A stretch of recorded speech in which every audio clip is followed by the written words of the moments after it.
There are so many budgeting apps out there. Today, I'm going to share 5 of the best budgeting apps out there for you. Hey there, Brittany Flammer here with videos all about budgeting to help you afford to live a life you love. I have tested 25 different budgeting apps, which I do not recommend for your sanity or for your email inbox. But today, I'm going to share the 5 best with you. This first budgeting app is best for those that are not interested in the nitty-gritty everyday details of budgeting, and it's Personal Capital. Now, Personal Capital is not really a budgeting app. It's more of an app for your overall financial health. Here's a snapshot of all the different tabs and options for things that you can do within Personal Capital. When you first open the app, it starts off by showing you your net worth.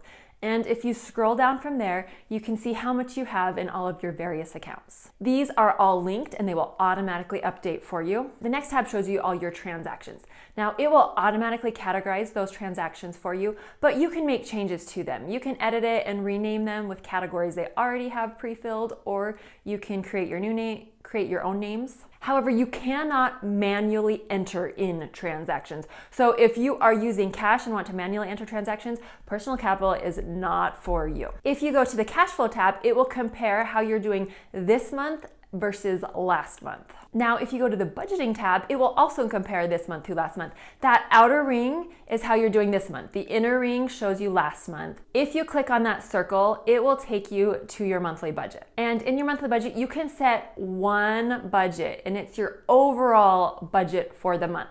So you can set how much you want to spend for that month. You cannot individually categorize amounts for your budget, just one overall budget for the month. There is a portfolio and a holdings tab. These will show you all of the investments that you have linked to your accounts, show you how they're doing. You can click on them to get more details. It is great for those that want to see a snapshot of how they're doing. If you're not too worried about how much you spend in each category every month, just seeing how well you are doing compared to past, and making sure you're on track financially is great for you. Not great if you want to use cash. The next budgeting app we're going to talk about is YNAB, which stands for You Need a Budget. And YNAB is great for those with a type A personality, or for those with inconsistent income, or if you're just like using cash envelopes but want to be digital. You start setting up your budget with YNAB. You can create any category you want. You give it a name, an amount, and it can be weekly or monthly, or you can set a specific date when you need that money by. At the top of the app, it's showing you how much money you have available. Now, YNAB has a different mentality than pretty much every other traditional budgeting method. They are not projecting how much you're gonna make and how much you're gonna spend next month. You are focusing on the money you already have, the cash in your wallet, the money in your banking account. And you're gonna spend the money you already have. You're gonna divvy that up first. Once you've got all your budget categories created, YNAB can automatically assign the money into your categories, and they'll just assign it based on what they think needs to be paid first. And usually it's pretty good, but if you don't approve of how they do something, it's really easy to move money from a category to another. Now, you can link your banking credit card accounts so everything's automatically imported, or you can choose to manually enter your transactions.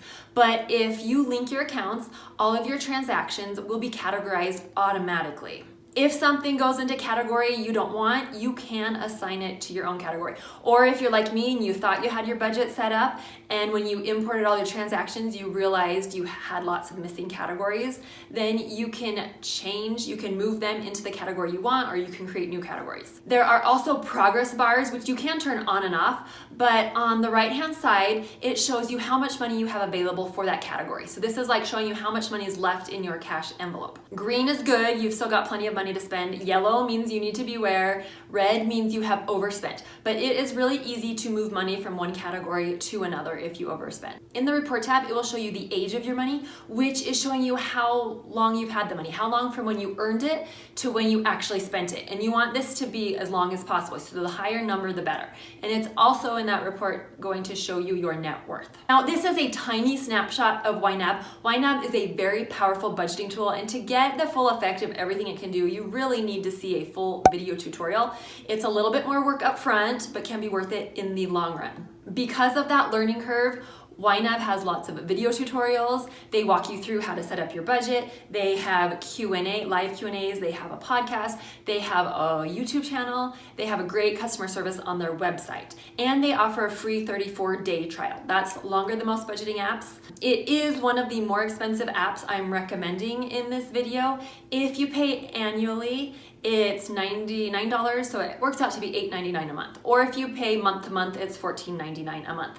Even if you decide YNAB is not for you, I do recommend reading their book, You Need a Budget. It's really interesting. It has a little bit different mentality on your money. It is great if you have inconsistent income, and it's pretty entertaining. This third budgeting app is great for those that love the envelope system or for those that are using cash and want to go digital. And this is Qube Money. Qube Money is more than a budgeting app. It has an app, but it also provides you with a debit card to use. You get your debit card and you have this one Qube account. All your money goes into this Qube account and you set up different cubes, which are like your envelopes, your different categories of spending, and you put your money into those different cubes. Then when you go shopping, you will shop with your debit card and you will choose which cube it comes out of before you spend the money. So it is like a digital version of cash envelopes. There are several ways to put money into your Qube cloud, your Qube account. You can do direct deposit from your paycheck and you will get paid 2 days earlier if you use Qube. Or you can transfer from an external account. So if you have another bank account, you can transfer your money from that. It takes a couple of business days, 2 or 3 business days. Or you can transfer from another debit card and it's available immediately. In the dashboard tab, it shows you how much money you have available, adding up all of your Qube accounts. It shows you how much you are budgeting each month for a category. You can scroll down and individually see each cube. You can see what your balance is in that cube, how much you added last month, how much you've added this month. You can also use Qube bills. Now, I have not actually used this. I have just researched it. You can pay your bills with Qube. The first time you do it, it sounds a little bit complicated. You have to know the exact amount of your bill and pay your bill, but then you can set it up. You don't have to know the exact amount in advance. Everything with Qube is done via the app. They do have a website, but you really can't do much with it, so it's all on the app in your phone. Qube Money has a basic plan, which is completely free, and you get up to 10 cubes with that. This is what we have used. However, you can upgrade to a premium plan. That is $6.50 per month if you pay annually. And this would be ideal for a family if you're doing your entire family budgeting. They also have a family plan that is coming, which will be $11.50 a month. Now, I have a video explaining Qube in detail. I will link to that in the description box down below. While I was sitting here editing this video, I just got an email from Qube Money with a promo code for you. So if you use my link in the description box down below to sign up as a new customer for Qube and enter the promo code Flammer, you will get an 8-week free trial of Qube Money. At the end of that 8 weeks, you can pay month to month, or you can switch it over to a year-long subscription. So use my link in the description box below and the promo code Flammer to get your 8 weeks free. This next budgeting app is Simplifi by Quicken, and this is a great budgeting app for those that want a simple app that is low cost. Now, this dashboard tab shows you a little bit of everything. It shows you how much money you have left in your account for the month. It shows you your recent transactions, and it shows you some upcoming bills. If you move to the transactions tab, it's going to show you all of your transactions. Now, once again, like all of these accounts, everything is automatically imported for you. Now, if you want to, you can rename and change the categories a little bit, but you have to use one of the categories they have pre-filled. You can't rename something and totally customize on your own. You have to choose from one of their categories, but they do have a lot of categories. You can also ignore a transaction. So for example, we have a check for $3,000. We bought a car for $3,000, and that is not a normal monthly expense for us. So we can click ignore, so it will ignore that in our spending reports and just look at our regular spending. You can also set up a watch list. If you have an area you're struggling to stick to your budget, you can create a watch list and check to see how you're doing specifically in that budget.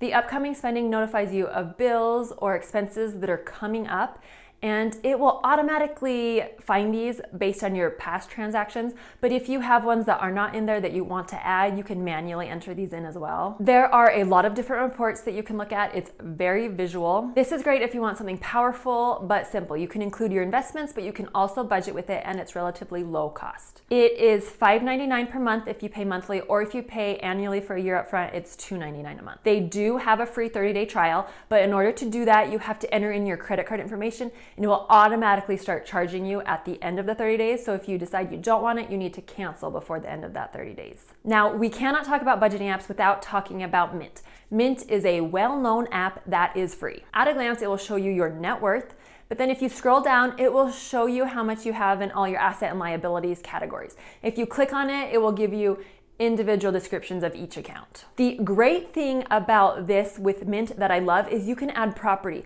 So you can add your house and you can add cars, and it's automatically going to calculate the value for you. Now, the monthly tab shows you at a glance how much you have left to spend for the month. And if you click on that, it will take you to your monthly budget where you can edit your budget. Under the income, you can edit how much your income is. For the expenses, let's look at the expenses tab. You click on that, and it has all sorts of categories or budgets for your expenses. They have a lot of options to choose from. Now, you click on the little icon, and you can edit how much you have in a category, how much you're gonna budget that much for that category. You can edit that. You can also delete the categories. You cannot rename them, but if you want to, you can go in and add a new one, but you have to add based on their pre-filled categories. You can add subcategories on your own, but you can't create new names and customize for categories, if that makes sense. So you just have to use the categories they have for you. The bar will show you how you're doing for the month. Green means good, you still have money left to spend. Yellow, you've spent it. Red means you're over budget. Overall, it is a great app. It's been around for a long time. In the comments, let me know which of these budgeting apps you would like to try, or if there's another one you love and use, let me know. I have a video all about Qube right up here, as well as a playlist here talking about different budgeting apps. I hope you find them helpful. Thanks so much. See you in the next video.